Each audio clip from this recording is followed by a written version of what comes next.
Are you ready? Let's talk digital. Bonjour à tous et bienvenue sur le podcast Digital Feeling. Je suis Elodie Chenol et j'accompagne les CEO à travailler leur personal branding et celui de leur marque grâce au digital. J'ai pour ambition, à travers ce podcast, de répondre à toutes vos problématiques concernant le marketing digital.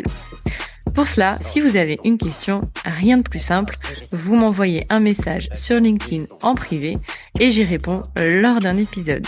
Les questions peuvent tourner autour du personal branding, du B2B, de la plateforme LinkedIn, mais aussi des autres réseaux sociaux, de toutes les problématiques que vous pourriez avoir concernant votre stratégie d'entrepreneur et comment améliorer votre visibilité et surtout générer plus de ventes. Si je n'ai pas la réponse à votre question, j'irai chercher pour vous les experts du domaine pour vous produire un épisode qui répondra à cette fameuse question. Bonne écoute! Bonjour et bienvenue dans ce nouvel épisode de Digital Feeling. Votre marque existe-t-elle encore si l'intelligence artificielle générative ne la mentionne pas? Ce que révèle le baromètre Assistant LLM de Evas Market du mois de janvier de cette année, je vous le partage en 5 points à retenir et un plan d'action à mettre en place pour y pallier.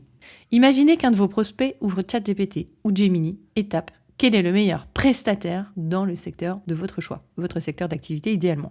L'outil d'IA génère une réponse, 3 noms apparaissent, mais le vôtre n'en fait pas partie. Ce scénario n'est plus hypothétique, il se produit des millions de fois par jour et la 3e édition du baromètre Assistant LLM publiée par Havas Market en janvier 2026 nous permet de comprendre précisément comment Gemini et ChatGPT construisent leurs réponses, mais aussi quelles marques ils citent. C'est une étude solide, elle porte sur 11 000 réponses analysées, 12 secteurs d'activité et 150 questions par secteur, représentatives des requêtes les plus fréquentes des Français. Je vous partage donc les 5 points dans cet épisode.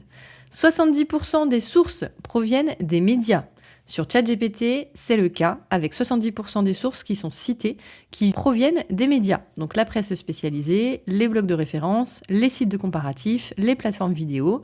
Dans certains secteurs comme la technologie, ce chiffre peut même monter à 90%. Ça signifie que lorsqu'un utilisateur de ChatGPT pose une question sur votre secteur, l'outil d'IA va majoritairement chercher ses réponses dans des contenus éditoriaux. Et pas sur votre site internet d'entreprise. Pas dans vos fiches produits, mais dans des articles, des tests, des avis ou encore des tutoriels qui auraient été publiés par des tiers. Pour Gemini, le profil est différent, mais tout aussi instructif. Les fabricants et prestataires de services représentent 35% des sources et les médias montent à 29%. Les institutions, elles, gagnent du terrain à 22%. Il y a une double leçon à retenir, c'est que chaque assistant IA a sa propre logique de sourcing et qu'aucun ne fonctionne comme Google Search. Sinon, ce serait trop simple. Ça veut dire que ça rebat les cartes en termes de SEO. Est-ce que le SEO est toujours pertinent? Est-ce que le GEO devient du LLM par LLM?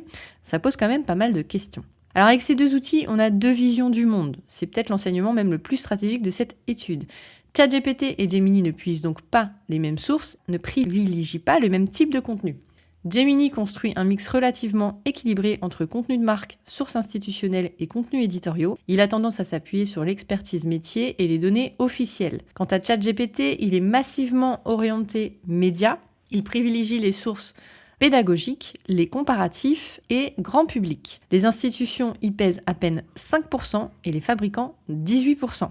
Ce que cela implique, c'est qu'une marque peut être bien référencée sur un LLM et totalement absente de l'autre. C'est comme si la moitié de vos prospects utilisaient un moteur de recherche où vous n'apparaissez pas sans que vous le sachiez. Une des grandes difficultés sera donc de ressortir sur chaque LLM. On rentre dans de la dentelle, dans du cas par cas, et ça pose pas mal de questions. Alors si on regarde secteur par secteur, les règles du jeu sont un peu différentes. Pour corser le tout, l'étude démontre qu'il n'existe pas de stratégie unique pour être visible dans les réponses IA, que chaque secteur a son propre profil de source. Oui, vous avez bien entendu, chaque secteur a son propre profil de source. Les secteurs réglementés sont verrouillés par les institutions. En finance, les fabricants et prestataires de services pèsent 50% et les institutions 40%. En énergie, les institutions atteignent 60%. En santé, elles représentent 31%. Les sites internet comme Service Public, Économie Gouv ou Amélie y sont des passages obligés. Pour les entreprises de ce secteur, la crédibilité institutionnelle, ce sont les certifications, les données réglementaires, les partenariats publics. Tout devient un critère déterminant pour être sélectionné par les outils d'IA. Les secteurs grand public sont dominés par les médias, l'alimentaire avec 63%, la technologie 63% également, tiré par Frandroid, les numériques 01net, et le divertissement suit la même tendance. Pour ces secteurs, être cité dans la presse spécialisée et les comparatifs n'est plus un bonus RP, c'est carrément un levier d'acquisition. Les secteurs transactionnels font la part belle aux distributeurs.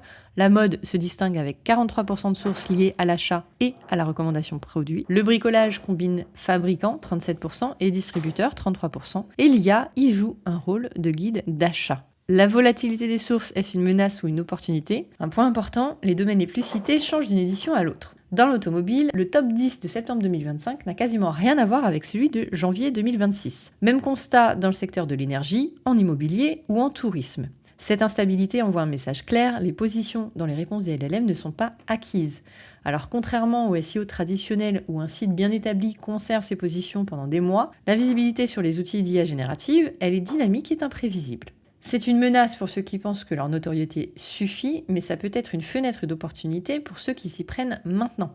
Les leaders historiques du référencement n'ont pas d'avance structurelle sur ce terrain. Un acteur agile et bien positionné peut prendre des parts de voix rapidement. Ça veut dire qu'on rebat les cartes du jeu de la communication et de la visibilité, et que pour les nouveaux entrants, s'ils sont malins ou les petits, avec pas mal de RP et de citations de leurs sources, eh bien ils peuvent faire la différence sur le référencement des outils d'IA générative. Alors les zones blanches de ChatGPT. L'étude révèle un angle mort surprenant. Dans plusieurs secteurs, ChatGPT ne cite aucune source identifiable. C'est le cas de la beauté, de l'alimentaire et de la santé. Ça signifie que pour des millions d'utilisateurs de ChatGPT qui posent des questions sur ces thématiques, l'IA répond sans s'appuyer sur des sources traçables ou s'appuie sur des sources que l'étude n'a pas pu identifier. Pour les entreprises de ces secteurs, c'est un signal d'alerte. L'IA répond tout de même, elle recommande même, mais sans transparence sur les sources, il est quasiment impossible d'influencer ce qui est dit. C'est donc un territoire à conquérir de toute urgence. Un retour en grâce du earned media, car si les médias représentent 70% des sources de ChatGPT, eh bien cela redonne une valeur stratégique considérable à tout ce qui relève du contenu éditorial tiers, les articles de presse, les tests de produits, les avis d'experts, les contenus de blogs spécialisés ou encore les vidéos YouTube pédagogiques. Le schéma classique du marketing digital, ce sont les publicités payantes, le SEO, les réseaux sociaux, eh bien ils ne couvrent pas ce nouveau canal. Et les relations presse, le content marketing et les partenariats éditoriaux redeviennent des investissements de premier plan, non pas pour leur impact médiatique traditionnel, mais parce qu'ils alimentent directement les réponses des outils d'IA générative. Un article publié sur un site de référence de votre secteur a désormais une double valeur, sa visibilité propre et sa probabilité d'être repris dans les réponses d'un assistant IA. Alors votre plan d'action que vous pouvez mettre en place tout de suite se dessine sous 3 axes. 1. Auditez votre visibilité IA dès maintenant. Prenez les 10 questions que vos clients posent le plus souvent, posez-les à ChatGPT et à Gemini pour avoir un comparatif, et notez si votre marque apparaît, si oui, en quelle position, et quels concurrents sont cités à votre place. Le faire régulièrement vous permettrait de voir les résultats qui changent. Ensuite, repensez la structure de vos contenus pour les rendre AI-ready. Les assistants LLM privilégient les contenus factuels, structurés et sourcés. Les FAQ détaillés, les données chiffrées, les guides pratiques ou encore les comparatifs ont plus de chances d'être captés par les IA que les pages corporate institutionnelles. Le contenu doit donc répondre aux questions et non pas raconter la marque. Et ça change. Investir dans les sources que les IA privilégient dans votre secteur. Si vous êtes dans la tech, visez les Frandroid, les numériques ou 01.net. Si vous êtes dans la finance, assurez-vous d'être présent sur les sites institutionnels et les comparateurs comme Meilleur Taux ou La Finance pour tous. Et si vous êtes dans l'alimentaire, les sites de recettes et des conseils pratiques sont vos alliés. En conclusion, ce baromètre d'Avas Market pose une question que chaque entreprise devra se poser cette année. Quelle est votre stratégie de visibilité dans les réponses de l'IA ? Ce n'est pas une question de demain, c'est une question d'aujourd'hui. Les assistants LLM sont déjà le premier réflexe de millions d'utilisateurs et contrairement à Google, ils ne renvoient pas vers 10 liens bleus. Ils donnent une réponse avec des noms. Et si le vôtre n'y est pas, le client ne saura même pas que vous existez. La bonne nouvelle, ce terrain est encore en construction, les règles ne sont absolument pas figées, les positions ne sont pas verrouillées, et ceux qui comprennent maintenant comment fonctionnent ces nouveaux moteurs de recommandation prendront un avantage décisif. Je vous remercie d'avoir écouté cet épisode, et je vous dis à bientôt. Thank you. You're welcome. Let's talk digital. J'espère que ce podcast vous a plu. Si vous avez aimé cet épisode, n'hésitez pas à soutenir le podcast en laissant une note et un avis sur Apple Podcast ou sur vos plateformes d'écoute. Ça me permettra de remonter et de pouvoir partager à d'autres entrepreneurs les réponses que vous vous posez. Merci à tous, à bientôt.